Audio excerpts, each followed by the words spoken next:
Hello, hello.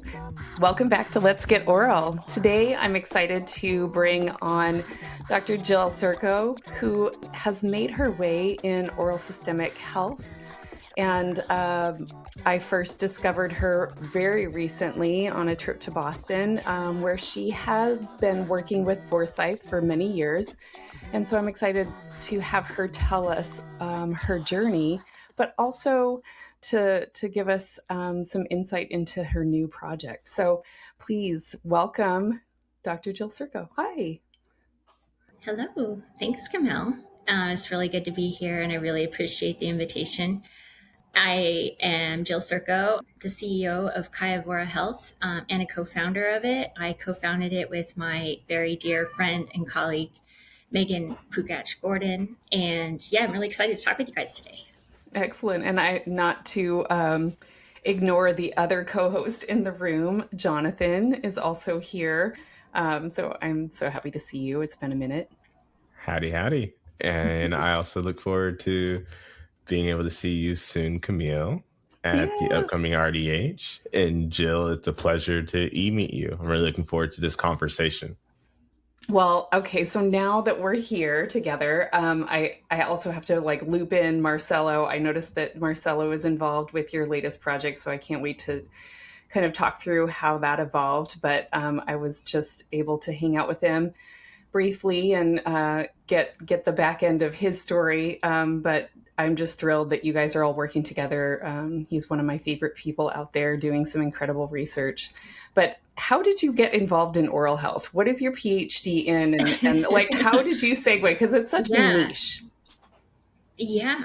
Well, which is a niche, the oral health part or Yes. the whole thing? Yeah. See, I would think of oral health as much less of a niche than where I come from. I actually have a PhD in English literature with a specialization in medieval literature. So, of course, everyone is thinking medieval literature, oral health, of course, right?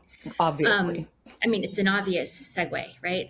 No. So I have, had quite a journey. And I think at this point in my life, I've seen how it kind of all makes sense. And in hindsight, it all makes sense. But I went into oral health through a journey, and it actually started with my PhD, which I studied social and religious institutions and systems in the Middle Ages, and I was working on how individuals navigate those systems and interrogate them and even subvert them, using literature. And the reason why was because back then heresy was a thing, being burned at the stake was a thing, and so how do you deal with thinking through problems in a safe way, and literature can be a place for that. And so I am fascinated with systems. I have always been fascinated with systems. And you know, I bring that to everything that I do, which includes oral health. So I had a daughter. I still have her. She's amazing. But she was born when I was finishing up my dissertation, and she was born with a genetic disability that was pretty significant. And as I was thinking through my dissertation and working on that, I was suddenly thrown into like a whole new kind of system, right? Navigating fragmented healthcare and figuring out how everything works together, and how do people get information? How do they connect the dots? How do you have like all of these different specialists that don't talk to each other, but you still have just like your one life and your one family, and you're trying to make family and additional children and work and everything go together. But it's also like so much to put it all together. And I kind of came to it like, I have all this education, I have all this background, I can handle it, and I'm having trouble handling it. So how do people handle it when they don't have an education like mine? If they don't have access to resources, how do they do this? If they don't have English as their first language, so there were all these different things that I was thinking about.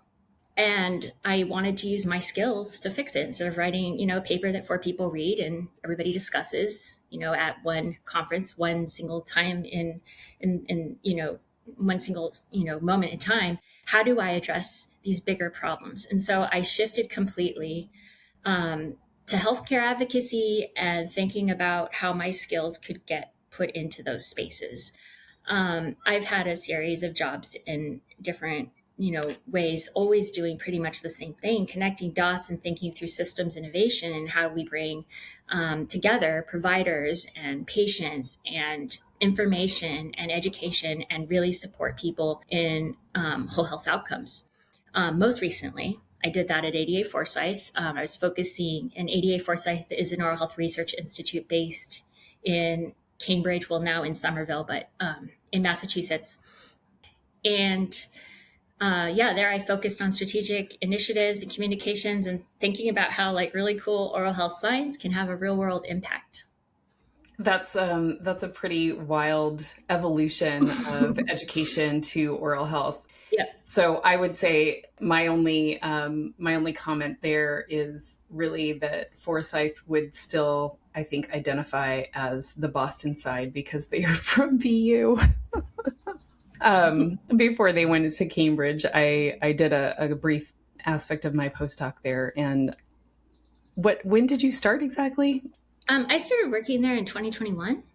So it was after they had moved across the river. Yeah, yeah. Right? Yeah. Yeah.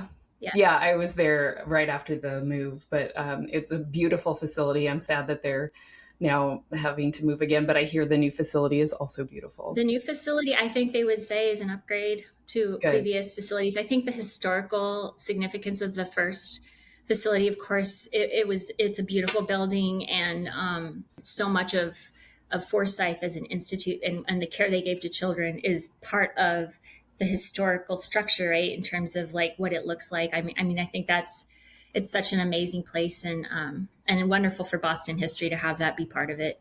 Well, in that tight niche between the university and their organization and the evolution of the ADA coming in. I know that it's controversial Yes. for some and exciting for others. I was very much part of that integration, and yeah, I think that it was really exciting for ADA to recognize how important it is to have like a really solid research component, right, to Yeah. dentistry, which they have for a long time had research be part of it. ADA Forsyth is a leading research institute in the space, of course. And yeah, and there's so many wonderful people there, so many great scientists, a whole history of really good scientists. They are leaders. So it was a wonderful place to work. And I mean, I love that Megan and I met there, and she also ran for a while the Foresight Kids programs. So that's also a big part of, that legacy, and definitely part of what we bring to this company as well is just a constant like awareness of where we've been and how we've seen in terms of like the lack of health for certain children in our communities, right? Underserved communities. We think of, kids having access to dental care as a given, and it's not. It's absolutely not. And so many children are going to school every day and have multiple cavities and debilitating pain, and there's very little resources for them. So that's very much in the back of our minds all the time. That is an ongoing issue that I think we've always been trying to whittle away at. I know my work with Forsyth as well as Colgate, and everybody has a kids program because it is such an important area. But also that's where we do the best education as well. So Right. how did you and Megan derive this company? What were the pieces that you were learning inside that kind of led you down this path? Yeah, so I was thinking about this a little bit this morning, and I think there's two things I want to say. The first thing is, and I'm saying this as a plug for the humanities, because I really do feel like everyone needs to be aware of how important it is that we have a multidisciplinary approach to problems, healthcare problems, world problems.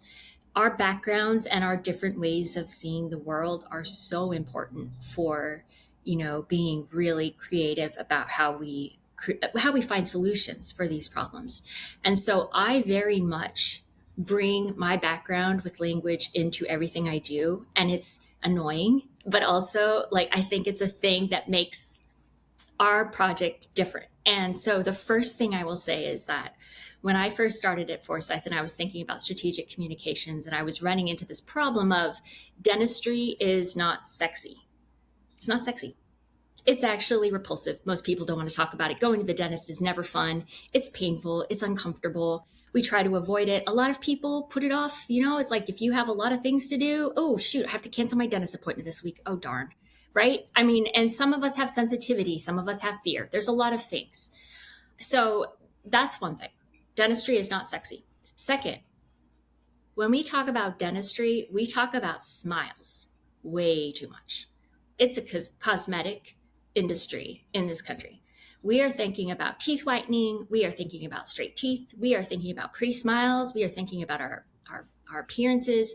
And that is important in the sense that if you don't have a good smile, it's harder to find jobs. That's a real thing. But at the same time, by calling things, smile dentistry, or even like really important initiatives like Give Kids a Smile or Smile Train, we're focusing on the cosmetic in the language that we're using, as opposed to, well, what if we talk about it instead like oral health is way more than teeth, right? Oral health is a whole ecosystem. Your mouth is a whole ecosystem of really crazy stuff going on that impacts your whole body. So if we approach this instead from like dentistry is important to oral health is important, and oral health isn't just teeth, it's much more than that. What if you bring to the table questions like, what if people knew that oral health impacted certain disease states that really worry us, like Alzheimer's or diabetes or cardiovascular disease or cancer? Like, how does that change the conversation? How do we think about it differently if we're not thinking about smiles and instead we're thinking about like, oh, wow, so I can't actually get my inflammation in my body down completely unless I also think about the inflammation in my mouth? Who knew? And then suddenly, I think people would be thinking of oral health is actually really important. We're not just talking about a dental procedure that makes you pretty. We're talking about something that makes your lifespan longer and more healthy. And that's the kind of approach that I think we need to be bringing to the table. And I think that's the thing that Forsyth definitely, as an institute, is very much supporting in the sciences, like the oral health research that's happening in the country. It's not about smiles, and yet that's how we talk about dentistry.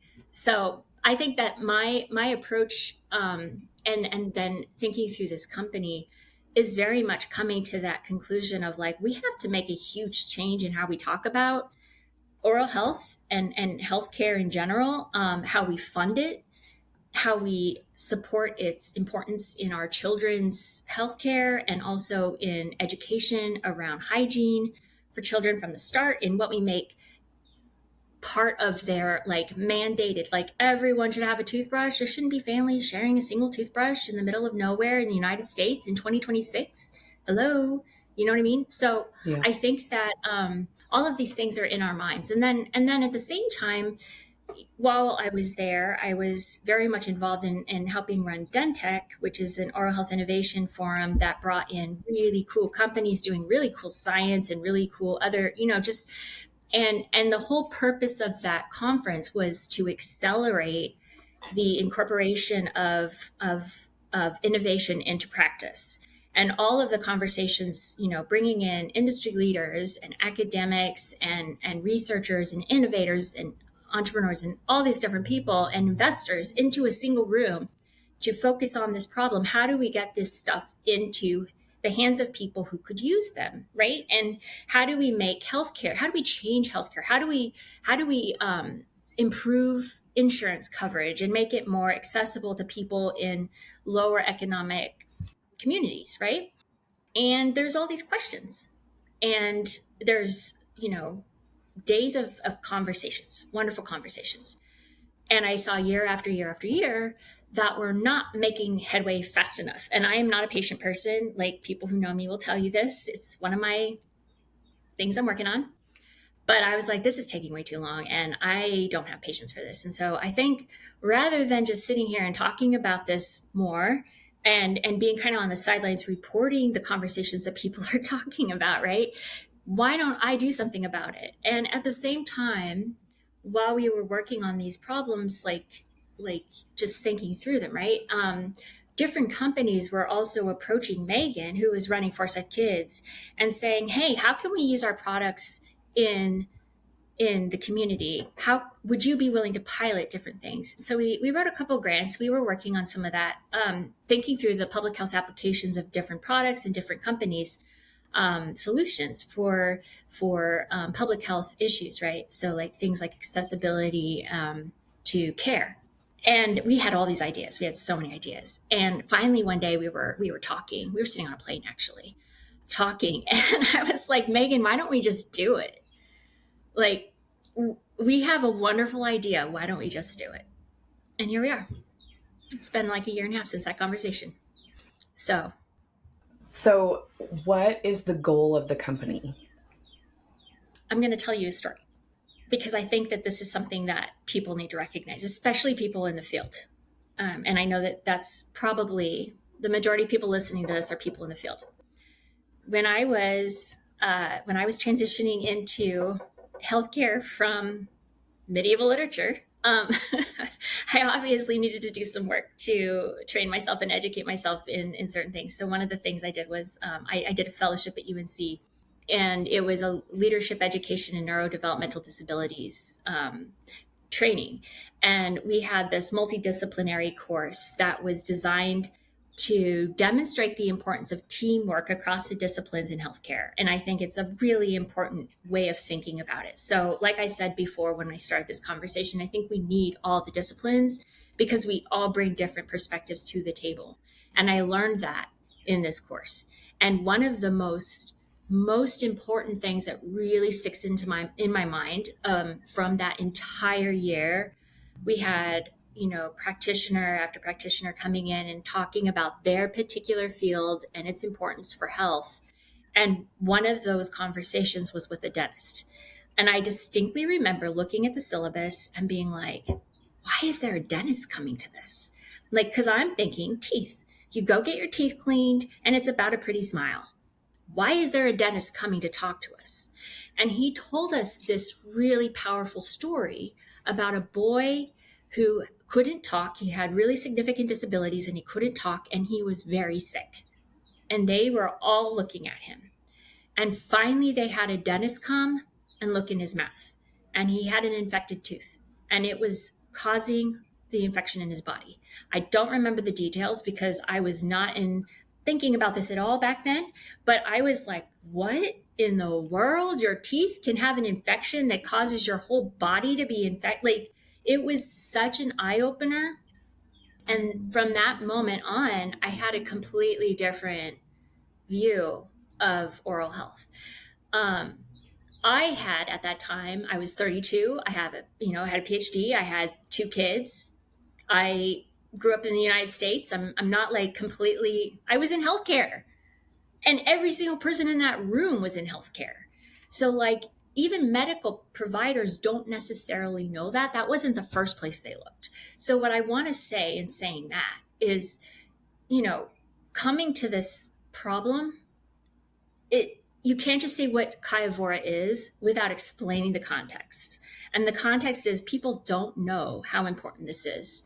And so how do we help people in like funders, healthcare professionals, the general public? How do we help everybody learn how important all of this is, without having these conversations? How do we, it's so much to kind of wrap your head around, in order just to say why it matters. So I guess what I want to say just to set this up is like, the mouth is a mirror to your body, and it's also a driver of systemic health. The mouth causes positive and negative changes to the body, and it's a place where early signs of disease shows up. But oral health is missing from a lot of healthcare models. I would say most healthcare models. And we see conversations all over the place about these amazing health platforms that look at all the biological systems, and oral health is very absent from them.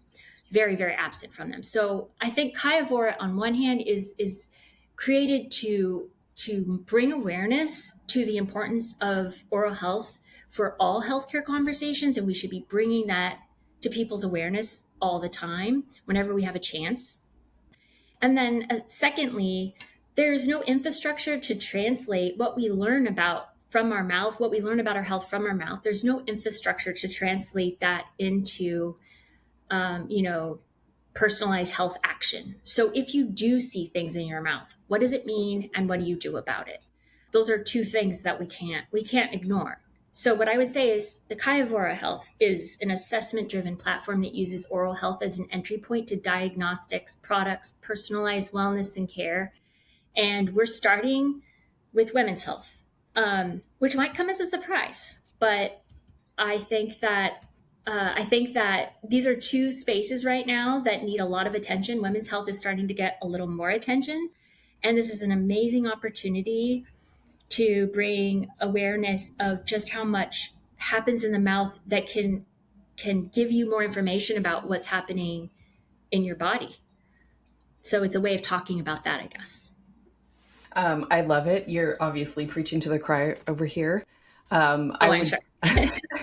I would add that I've been putting together my talk for my lecture next month.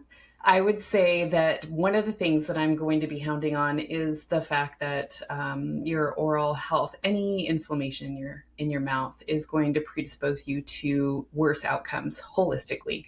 And if we could get that to the hiring companies as a way to maybe invest a little bit more in coverage, because when your workforce has a healthy mouth, they're going to miss less days. Mm-hmm. And I think that just, nobody wants to miss days because they're sick. They want to miss days because they're having fun. Exactly.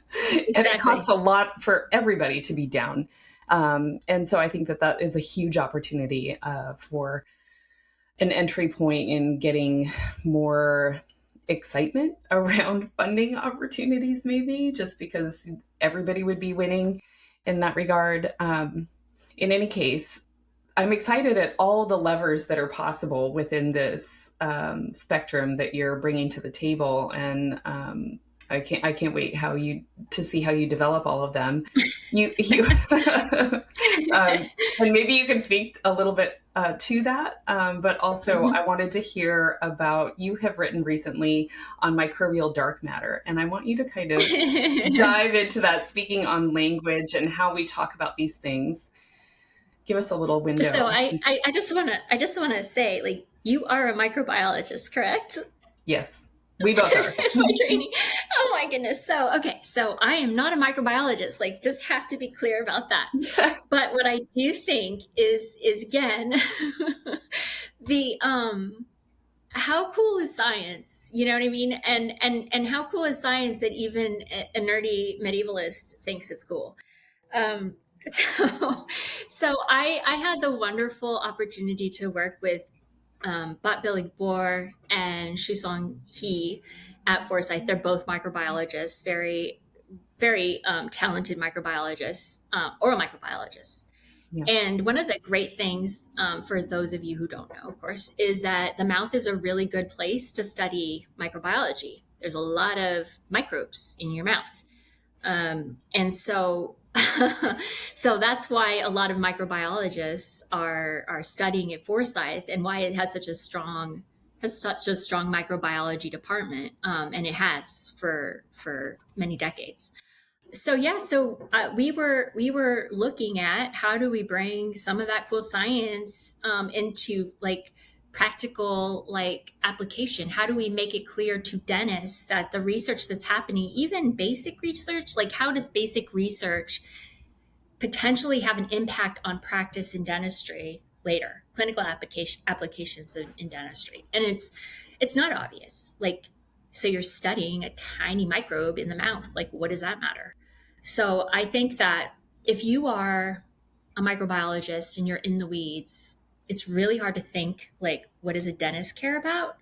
And if you're a dentist, it's really hard to think about how microbiology applies. And my role was kind of to bridge that gap. So I think that it was a really fun paper to write. I really enjoyed it. And I really enjoyed, being able to just bring my own sense of awe at the topic to light for dentists. And what I found most remarkable and what I tried to bring out in that paper was the enormity of what we do not know about the human body, because I think that's the thing that we should all be a little bit like, we should take pause at. We have a body that is full of microbes, and our body directly relies on our microbiome for existence. Like, our entire health system and everything about us relies on that microbiome to continue. And, changes in the microbiome, whether it's your oral microbiome or your gut microbiome or your skin microbiome, whatever microbiome it is going to impact your health.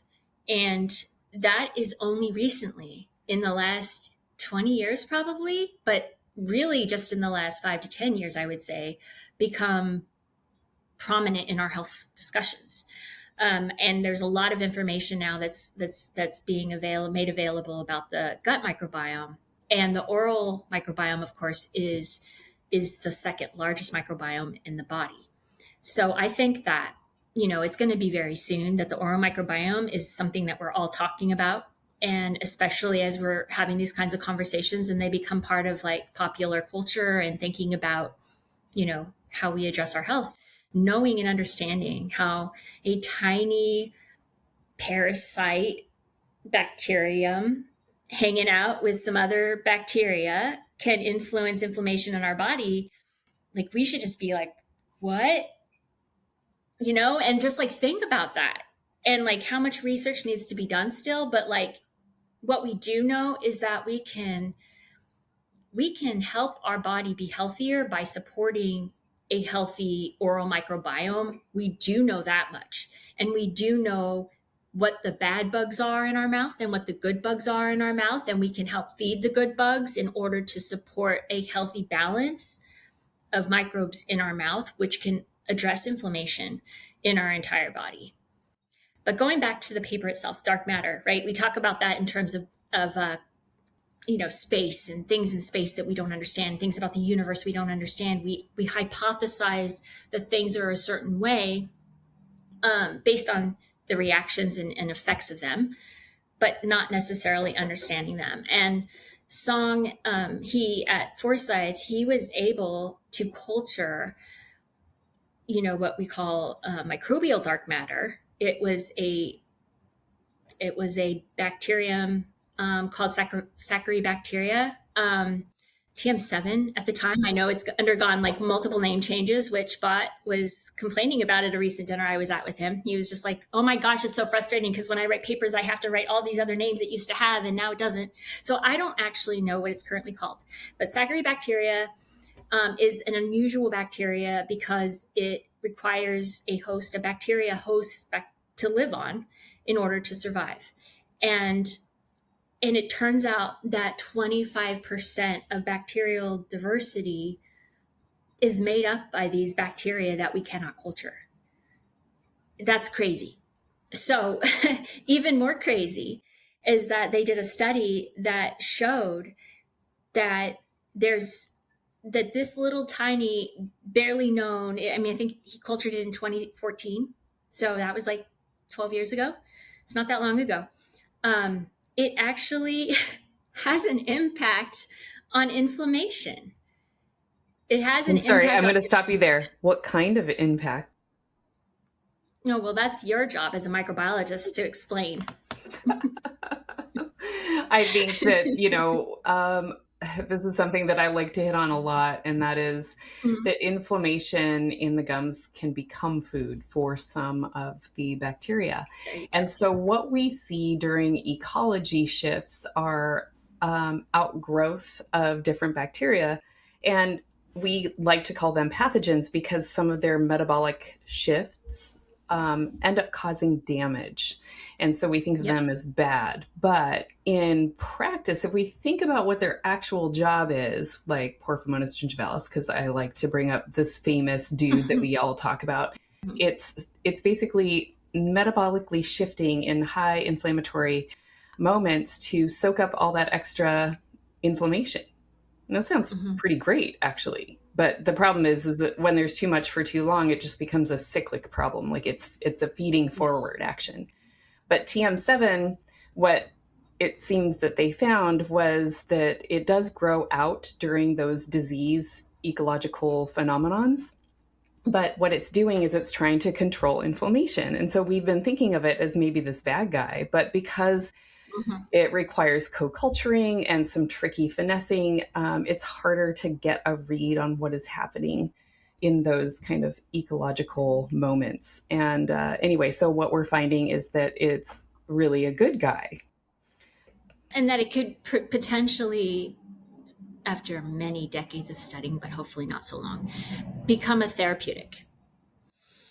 Or maybe even some postbiotic aspects of it, so that the probiotic elements can be tricky. And we've said this historically, that anybody with immune compromised issues, a live probiotic might be tricky.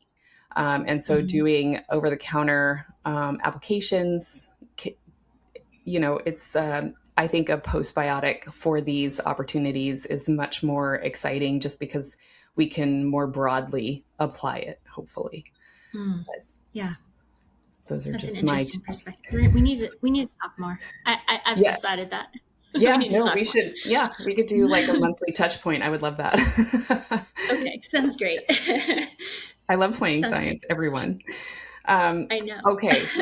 So you mentioned women's health. I want to dive a little deeper on this. And I also want to bring up the fact that, we can do everything in our power to keep ourselves healthy as women. But when we're making babies, there's another part of the story. When we're making babies, when we're going through any sort of hormonal change, I would say there's a lot of parts of the story. I think this is crazy. I think this is crazy because I've been reading so much, right? And learning so much as a person who's in her mid 40s. And realizing just how little research there has been for women's health. And as a woman, I'm very pissed off at this moment by the lack of attention. Oh my God. I'm like, are you serious? Like, I felt that way a little bit about oral health, but now I'm like feeling that way about women's health too. And I think that that's part of like a recent energy shift that has happened within our company and why we're focused on women's health as our first like kind of healthcare vertical. We we are both mortified at the lack of research and also just information made available to women about how to promote better healthcare and to know you don't have to go through all these different transitions in misery. Like what the heck? You know what I mean? It's like, why is this just now coming to light? I don't know, but thank God. I can tell you why. I can let me just get on my soapbox. That could be like a whole nother podcast. So you know that. Yeah. You'll just have to have us back. My 2-second brief is that like early on, all of our scientists were men. Early on, all of our studies were in male mice. And actually, up till very recently, we're still doing that in a lot of cases. And I'll tell you why. It's because the menstrual cycle is such a wild card that we can't get a good read on our medications that we're testing in this isolated environment. And so it becomes our first pass to understand, is this even worth approaching? Is it doing the thing that we think it's going to do? But then we never really do our due diligence and follow up in that menstrual cycle. And we just rely on the FDA reporting system to see if there's any adverse events that come forward once we release that into the wild. So it is a total wild card that we have set up our own selves in the way that we have approached science. So go on. Tell me about how we're taking on women's health. I'm just going to, as an outside observer, say that this is unacceptable. And we're definitely getting a lot of really good traction in the space now and bringing a lot more information to light. And I'm really hopeful that the data that we're able to bring in with our platform will also help, drive research and show other things that we need to be looking at. For example, like something that I've been thinking a lot about, and you might already know, is what is the impact of hormonal changes on the oral microbiome? And how does that change over time, over life, we have Oh, for Jill. transitions. No, I know. I just stepped in a hornet's nest, but like we're going to be able to pull that data together. We are going to have longitudinal data that we can use in the future to support research in this area, and I think that's amazing. That's very Agreed. exciting for me, and for people in general.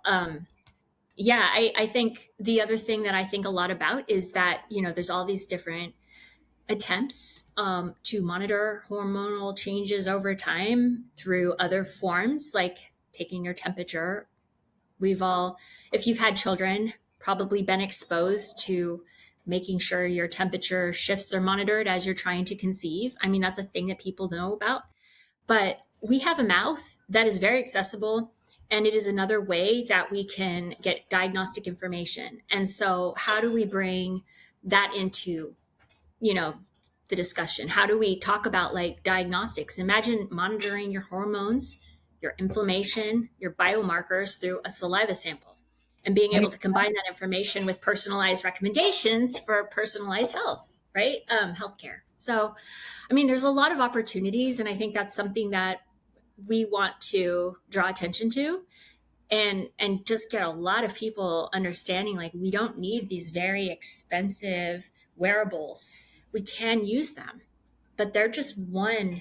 We have something much more accessible that can provide much more detailed information.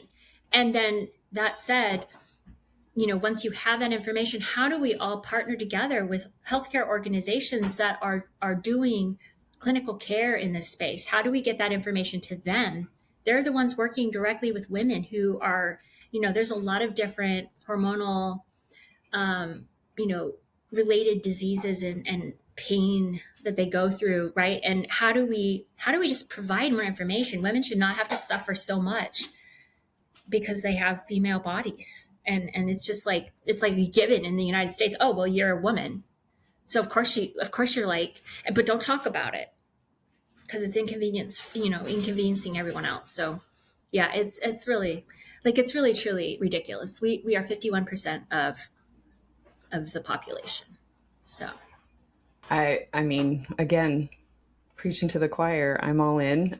So the just to give a little bit of extra on that, the gut microbes help to regulate our hormones. And I'm not going to go into the details. Again, that's a whole other podcast that other people have done really well, by the way. And what is feeding our gut microbes but our mouths? And so it's absolutely connected. Absolutely. I say it all the time. It's the same donut hole. One feeds the other. And the fact that we haven't, I mean, the microbiome of the gut became a big thing. Where was the mouth in this whole? If you look at every single trial that they've done, it's because they put something in their mouths that has affected their gut. We like to. Well, I have the answer to that. It's because we're talking about the mouth as a smile. Right. We're not thinking about it as a part of the body at all. It's like this weird thing over here. Weird. I saw this insane graphic. It was made by, I can't remember the organization. It was in Europe. And it was like, apparently women don't have mouths. And it was like a picture of a woman and the mouth was like blurred out, like completely blurred out. I'm like, think about that. Like we're addressing our health, acting like this doesn't exist. How ridiculous. Oh, I similarly saw the front of a magazine. It was like Science Health, whatever. And it showed a full body with all of its innards lit up and talking about inflammation. And again, no mouth. And I was like, yeah, come on. Yeah. How does it get in there? Right. How does it get in there? Yeah. How does it get in there? And also like thinking about this, like this is the place where your body has entry into your body in so many different ways, your bloodstream, right? Yeah. And your gut. Yep. Like there. So yeah. And it's talking about this immune health. So like I've been talking a lot about slit and omit therapy. These are immune therapies that are designed to go in your mouth. under your tongue Yep. or on your Yep. mucosal tissues in your mouth, and they're training your immune system, and we're pretending like the mouth isn't part of that system. It is wild. Anyway, so yeah, Yeah. it's one. Well, and I will. We should talk about that again. We should talk about that soon as well, because I have a lot to say about that too. Yeah. But not Yes. here, not right We now. could do it. Yeah. Okay. So we could talk about what are the biggest obstacles to bringing something like your tech to the fore. But I almost think that that's like, hopefully it's in your linguistic background to like open up the dialogue, give it new language, and then really beat the drum in a lot of different areas. Tell me about that. So I think, our problem isn't that there is no innovation. There's a lot of innovation. There's a lot of science supporting all of the things we're talking about today. And yet, when you go to the dentist, no, I mean, I know people are saying like, oh, well, my dentist takes my blood pressure. Well, maybe yours does, but I've been to like how many dentists in my life? Probably 20. I have never had my blood pressure taken at the 0. dentist. Yeah. Okay. So I don't think this is just like common, although people in the space like to say it is. And I think one of the things that I'm particularly not shy about is that we need to stop pretending we're doing it well, because we clearly aren't. If we were, we wouldn't be having this conversation, right? So let's just set that aside. We're not doing it well. We have separated dentistry and medicine. It was not done based on biology. It was an arbitrary decision, and we need to fix that. And we need to fix it in a way, which means not just adding this and that every once in a while, but like having a complete overhaul of our health system. And I think the only way to do that, honestly, is to start with consumers and patients and have them demand it. Agreed. Because healthcare is the challenge is adoption. The challenge is adoption because, clinicians are stretched thin.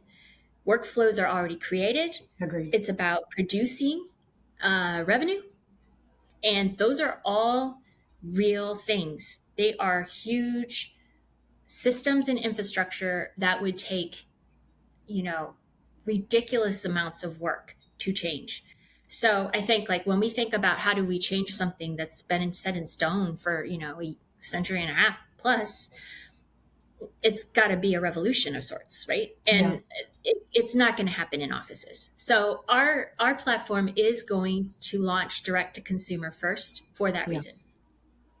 Yeah. I'm not 100% sure that dentists are going to be open to it. I am very skeptical as a person who has been working in oral health for, a few years. Same. Dentists are, very unique people to work with. And there are some amazing dentists doing some really good functional dentistry. And I think those are the ones that are very likely to be excited about our platform. But it's not going to be the majority of dentists, right? It's not, because new solutions means changing workflows, and that means pissing off your entire staff. And that's hard.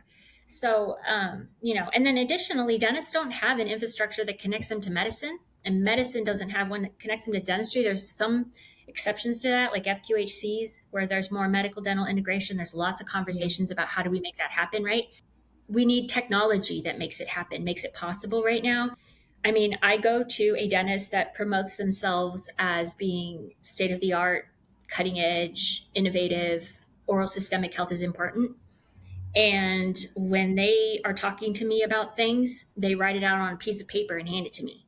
Like, here, you need to go see this provider. This is their phone number. And they're, and I'm like, really? Yeah, we can do that better. Yeah. I mean, like, okay. But you also don't take my blood pressure, and you didn't check for oral cancer. And like, these are things you should be doing. So I want to have a conversation with them all, like, let's talk about this.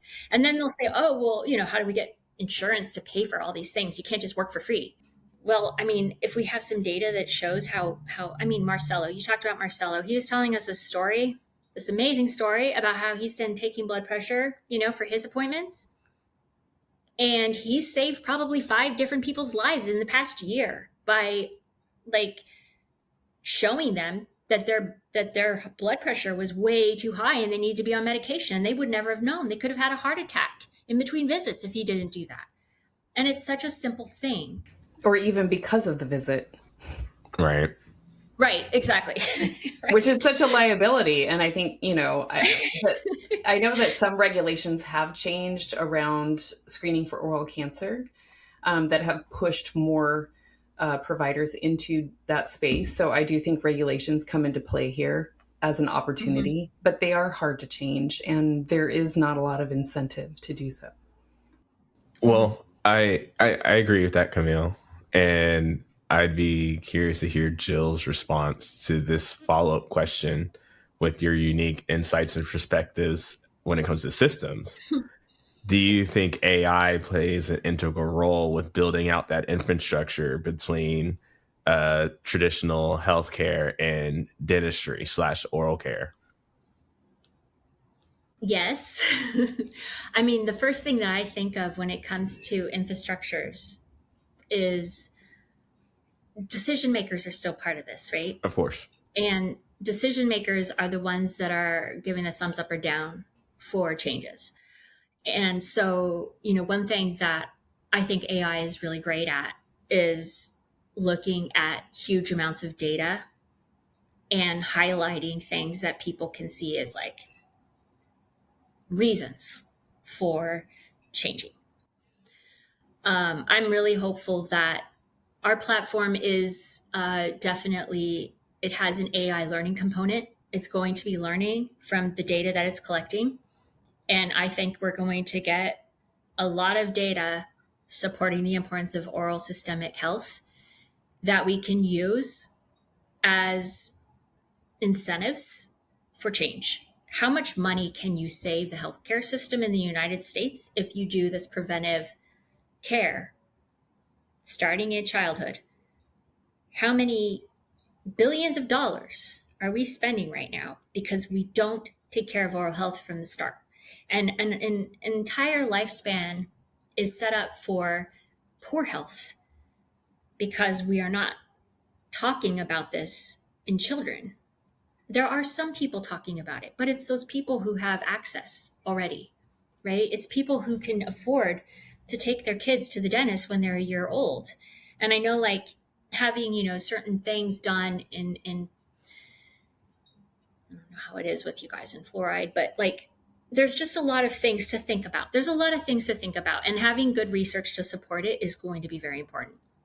I have to say that on the fluoride issue, like I don't want to not support fluoride. If it's working, like please keep it on board. But I think that we are limiting ourselves if we're saying that a daily fluoride is the only way to get there. Like a fluoride varnish and making it more accessible, I think are other options. But when I have people utilizing my products and they're getting benefits and the dentist is congratulating them and then basically saying, no, please go back to this old way of doing things, of using the old toothpaste because that has fluoride in it and mine does not, even though they're getting all of this improvement, I don't understand where the disconnect is, honestly. Like, Well, the disconnect is in training. And I think that one of the things about this platform is that it's intended to bring to light the research supporting the use of certain products,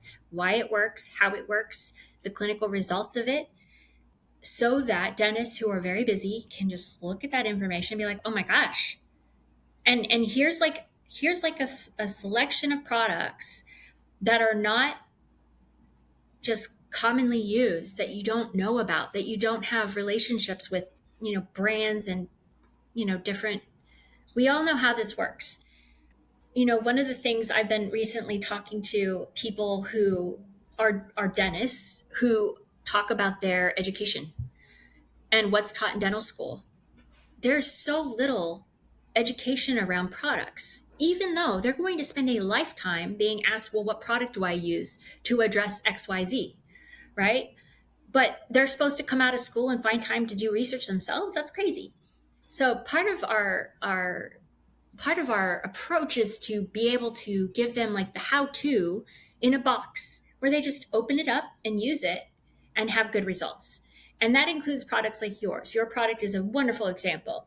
And there's many like that where it's not something that people can go to Target and get off the shelf. They won't know what it is. They don't know why it works. Why are they going to try it? It's different. Exactly. Right. But like we still have oral disease in this country in 2026, and that's crazy. I think we just need to think. We are so ingrained in how we do things, and even though we're all talking about the importance of changing, we're like not changing. And so it's about we got to try something new to get different results, and that's what Kiavor Health is trying to do. I am going to pivot to Jonathan and asking the hard questions in the microbiome space on probiotics. All right, Jill. Apologize because I have you to myself now. And I definitely love getting into the weeds when it comes to the microbiome and Mm-hmm. particularly how we can use its information and understanding of its complexity for, I guess, modulating and managing disease and health. So Yeah. I am curious just to hear your thoughts on where probiotics, prebiotics, and postbiotics, how do they fit into the future of oral care from your perspective? Yeah. And that's a great question. And definitely, I am aware that I am in the presence of someone who knows a lot more about this than me. But what I will say is that one of the difficulties with incorporating salivary diagnostics into dentistry is that we don't really know what to do with the information once we have it. So what we've noticed is there are a lot of diagnostic companies that are working on diagnostics. And then there are companies working on solutions. And those include, prebiotics, probiotics, and postbiotics. And they address specific things. And very few of those companies do both. And how do you know which work and which don't? How do whether they're safe? As Camille was pointing out, like if you're immunocompromised, what should you be using? So and like, do you want to go into the wild west of the microbiome and all of these different treatments or products, supplements, whatever you want to call them, without having that information? I think it's a little bit scary and dangerous, and you might not have the impact that you want. So I think it's really important, and this is another reason we started Kiavor Health, to have everybody talking to each other. It makes no sense to me that the people who are creating the diagnostics don't know what to do with the information. They'll even say, like, we are not in a position to tell you what to do with this information. We are not doctors. Of course, you're not doctors. You can't make recommendations for products, and you don't want to be stuck with the liability, right? Right. And Yeah. then you have people making all these different probiotics and prebiotics and putting them out and not necessarily understanding how they're used or what they do or which bacteria they're even affecting. Like, and of course there are lots of good companies doing really good things with really good science. So we want to cut through all of the noise and find the products that are most effective to address specific things and pair them together under the guidance of clinicians and experts in the field. And we want the science to be front and center always, because consumers should not have to guess at something so important. So that's my answer. No, I love that.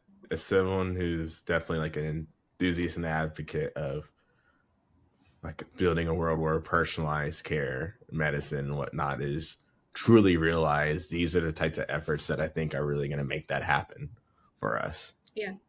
And Yeah. you're right. Like, while I appreciated when you were saying earlier, like, there's things happening, there are innovations taking place, but to connect those efforts, whether it's technologically or human driven, has been challenged because the status quo of how we go about providing care is just a very powerful stagnant force or rock, however you want to phrase it, to work against. So Yeah.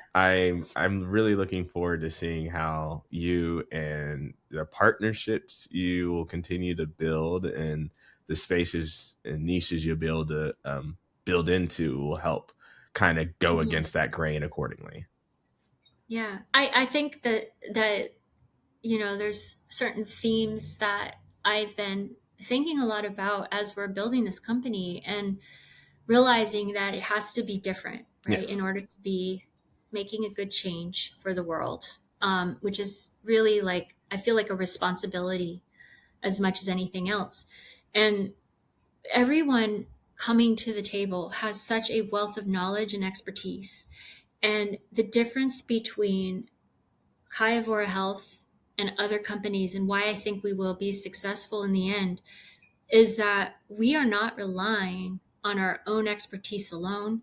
We are not building this, just the two of us. We have engaged the support and assistance in building this platform with every single supplier who is engaging with us.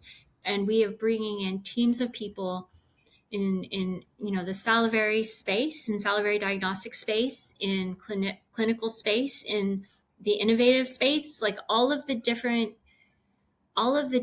areas of expertise are weighing in on how do we bring change about. Is it going to be in dentistry? Is it going to be in, OBGYN offices? I have no idea. But we need to be talking with people across all disciplines, because the body is all connected. And we cannot make this change unless we bring in different perspectives to think about this problem, and also bring together solutions we know are working, and have those people brainstorming. Like, if you get a salivary diagnostics company brainstorming with people who are making probiotics and prebiotics and postbiotics, like, what happens then? If you say to them, we need to connect the dots between this and this and this and this, and then we need to have a baseline, and we need to be able to measure health over time, and we need to be able to pull in that information into your health assessment and make it available in your EHR. Like, what does that look like? And how do we have all of these things working together? Great response. I think those themes spot on, right, for being able to make this happen. So definitely on my side, eager and excited for Yeah. what's to come for Kayavora and for yourself, for Megan and the rest of the team. We do have one more question. We typically will do another pivot at the end and just learn a little bit more about your, let's say, entertainment vices and interest. Vices. So, Okay. are there any specific media you're currently consuming that interests you, whether it's a book, TV show or movie, video games, music? Yeah. So I am a reader. I am a big reader, and I had children and stopped reading literature because, like, I just couldn't use my brain in a, like, for entertainment. I wanted to, like, turn off my brain, not use it, right? And I've recently been reading literature again, and it's been so good.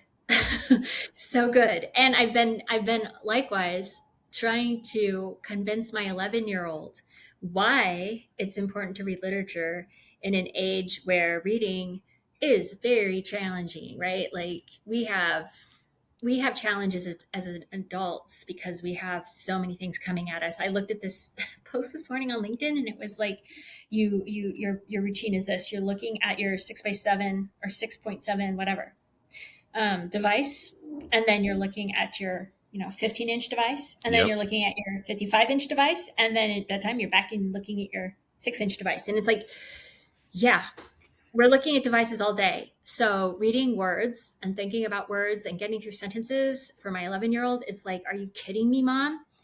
And I said, you know what? here's the thing. And this is the sad thing about having a parent with a PhD in English as a parent, right? But reading is how we think through problems and take the time to listen to the inner dialogues of characters thinking through problems. And they're problems that you may or may not encounter. And they may take different forms or not, right? And so, like, I think that it's almost a luxury to sit down with a book and think through problems with a character. And I've been enjoying it immensely. I've been like the ways that characters in books and fiction, and I'm not talking about all fiction. I'm not talking about like trash novels or throwaway reads or beach reads or whatever you want to call it. I'm talking about like literature. It makes you think about the world in a different way, which we need to be doing. And I love talking about this on a podcast for oral health. So that makes me happy. Thank you. Thank you for indulging me. Of course. Could you share any specific pieces of literature right now that you're reading then or enjoying? Let me just think about the last. So I've been really, it's kind of literature, but it's kind of not. Been reading a lot of memoirs lately. Okay. I recently read a book by, oh my God, I'm blanking on his name. The book is called Tinkers. And that set me on this whole, like, it's amazing because like when you read something, right, then you suddenly are introduced to a bunch of other things. And so after Tinkers, I read something by the guy whose name I'm blanking on. His advisor was Marilyn Robinson. And she wrote a book called Housekeeping. I love that. I read that and it was amazing. Most recently, I've been reading a book called Lost and Found, which is written by a writer about, she's processing grief and death and also love, and how all the different ways that we think about lost items, lost people, the issues of loss around loss. And then also when you find something, when you find your keys that are missing, or you find love, or you find, how we use those two words to mean so many different things.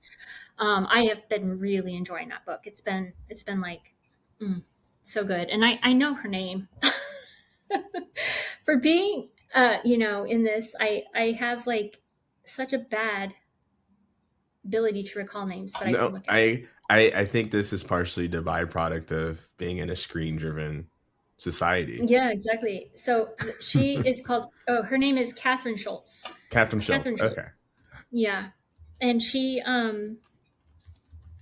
she's a Pulitzer Prize winning author. So very, very excellent writer. And it resonates with me. Oh, they wrote Being Wrong. Okay. So I wasn't aware of Lost and Found, but I am familiar with Being Wrong. Okay. Being Wrong. I am not familiar with that. I'll have to look at it. I think you would also enjoy that book from her. Yeah, I think I would. I love the title already. Being wrong is how you learn. Yeah, I was like, story of my life. Story of my life, exactly. Yeah. So. Well, Jill, thank you so much for joining Camille and I here at Let's Get Oral.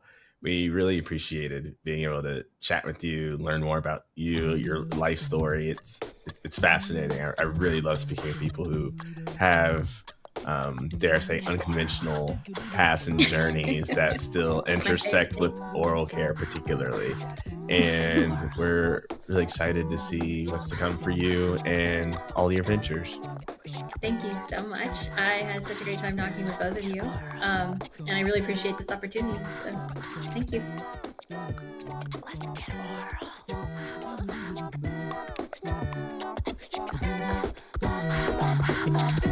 Let's get oral.